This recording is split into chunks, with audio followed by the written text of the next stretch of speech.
ಬೈಕಂಪಾಡಿಯಲ್ಲಿರುವಂತಹ ಕೃಷಿ ಉತ್ಪನ್ನ ಮಾರುಕಟ್ಟೆ ಸಮಿತಿಯನ್ನು ಬಲವರ್ಧನೆಗೊಳಿಸಲು ಎಲ್ಲಾ ರೀತಿಯ ಪ್ರಯತ್ನಗಳನ್ನು ಮಾಡಲಾಗುವುದು.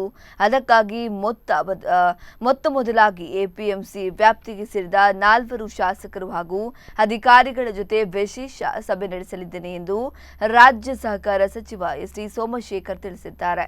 ನಗರದ ಜಿಲ್ಲಾ ಬಿಜೆಪಿ ಕಚೇರಿಗೆ ಭೇಟಿಯನ್ನು ನೀಡಿ ಕಾರ್ಯಕರ್ತರನ್ನ ಉದ್ದೇಶಿಸಿ ಅವರು ಮಾತನಾಡ್ತಾ ಇದ್ರು. ಎಪಿಎಂಸಿ ಅಭಿವೃದ್ಧಿಗೆ ರಾಜ್ಯದ ಎಲ್ಲಾ ಜಿಲ್ಲೆಗಳಲ್ಲಿ ಸಭೆ ನಡೆಸಿದ್ದೇನೆ. ಮಂಗಳೂರಿನ ಎಪಿಎಂಸಿಗೆ ಸಂಬಂಧಿಸಿ ಮಂಗಳೂರು ಅಥವಾ ಬೆಂಗಳೂರಿನಲ್ಲಿ ಸಭೆ ನಡೆಸಿ ಸಮಗ್ರ ಅಭಿವೃದ್ಧಿ ಬಗ್ಗೆ ಚರ್ಚಿಸಲಿದ್ದೇನೆ.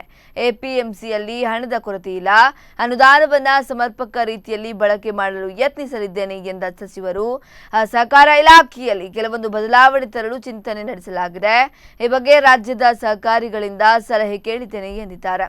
ಸಾಲ ಮನ್ನಾ ವಿಚಾರದಲ್ಲಿ ಸರಿಯಾಗಿ ಹಣ ಬಿಡುಗಡೆಯಾಗಿಲ್ಲ ಎಂದು ಹಲವರು ದೂರು ನೀಡಿದ್ದಾರೆ. ಈ ಬಗ್ಗೆ ಪರಿಶೀಲಿಸಿ ಕ್ರಮ ಕೈಗೊಳ್ಳಲಾಗುವುದು.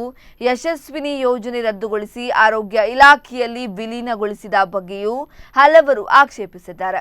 ಯಶಸ್ವಿನಿ ಯೋಜನೆಯನ್ನ ಪ್ರತ್ಯೇಕಗೊಳಿಸಿ ಮತ್ತೆ ಹಿಂದಿನಂತೆ ಜಾರಿಗೊಳಿಸಲು ಸಾಧ್ಯವೇ ಎಂಬುದರ ಬಗ್ಗೆ ಪರಿಶೀಲಿಸಲಾಗುವುದು ಎಂದು ಸಚಿವ ಸೋಮಶೇಖರ್ ಹೇಳಿದ್ದಾರೆ.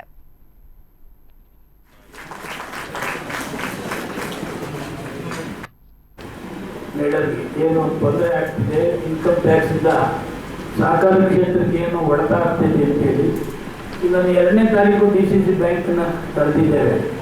ಇನ್ಕಮ್ ಟ್ಯಾಕ್ಸ್ ಇಂದ ಏನು ಪ್ರಾಬ್ಲಮ್ ಆಗ್ತಿದೆ, ಏನು ತೊಂದರೆ ಆಗ್ತಿದೆ, ಹಿಂದೆ ಇನ್ಕಮ್ ಟ್ಯಾಕ್ಸ್ ಇಲ್ಲೇ ಇದ್ದಂಥ ಸಮಯದಲ್ಲಿ ಬ್ಯಾಂಕುಗಳು ಸಹಕಾರ ಕ್ಷೇತ್ರ ಯಾವ ಥರ ಇತ್ತು, ಇನ್ಕಮ್ ಟ್ಯಾಕ್ಸ್ ಹಾಕಿದ ಮೇಲೆ ಏನು ಪರಿಣಾಮ ಬೀರ್ತಾ ಇದೆ, ಅದನ್ನೆಲ್ಲವನ್ನ ನಾನು ಮಾಹಿತಿ ಕೇಳಿದ್ದೇನೆ.